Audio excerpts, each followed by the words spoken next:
It's easier to groom a child because an adult always has a position of power over a child. I am Anthony Zankis. I am an expert in the fields of sexual violence, family violence, and trauma.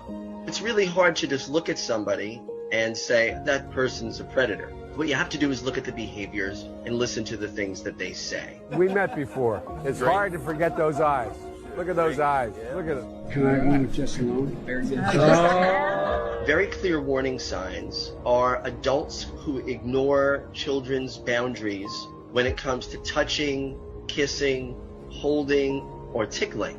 They will engage in those behaviors with the child and continue them despite the fact that a child squirms away or pulls away or voices any sort of discomfort verbally or non-verbally. Most adults take those cues and realize, oh, they don't want to be hugged or tickled right now, and that's fine. Sex offenders and predators just plow right through it.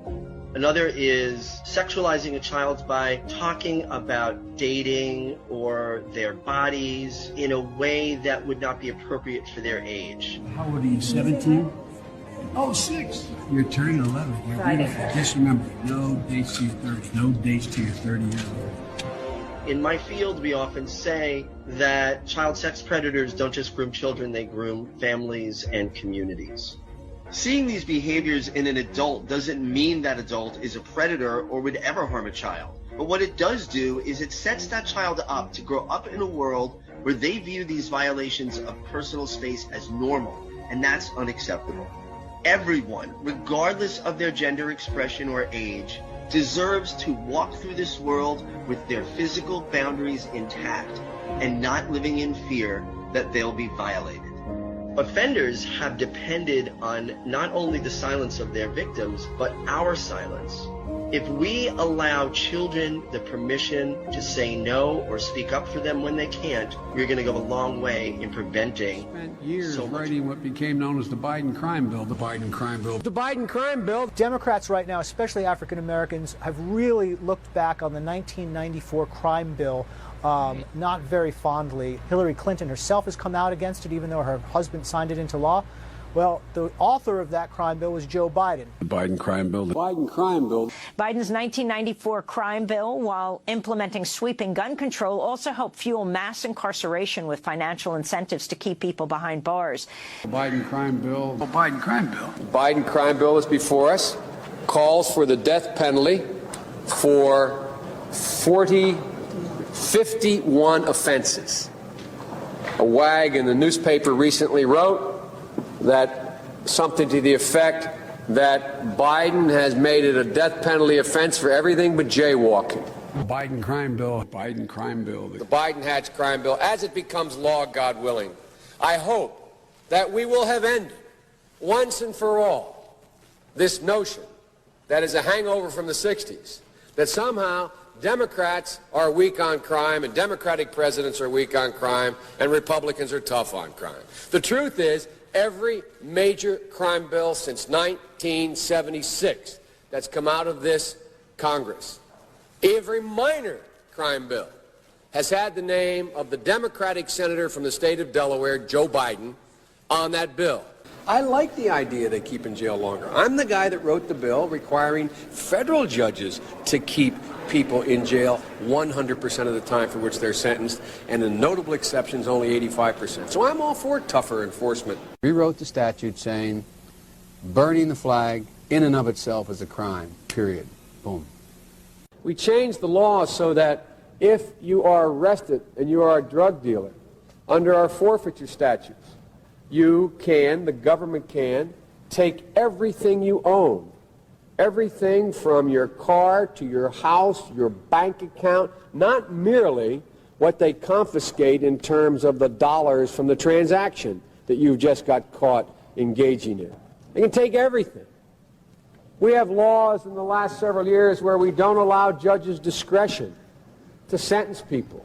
Flat time sentencing. You get caught, you go to jail. We've gone from there all the way up to saying, under the leadership of Senator Thurmond, and I'd like to suggest that I take some small credit for it myself as well, and others, the presiding officer, that there is now a death penalty And we passed it a couple years ago. If you are a major drug dealer involved in the trafficking of drugs and murder results in your activities, you go to death. And a number of other severe penalties. Back when Bill Clinton's crime bill passed, Joe Biden was such an outspoken supporter, he said, quote, "I'd like to be running and have someone use the crime bill against me." We must take back the streets.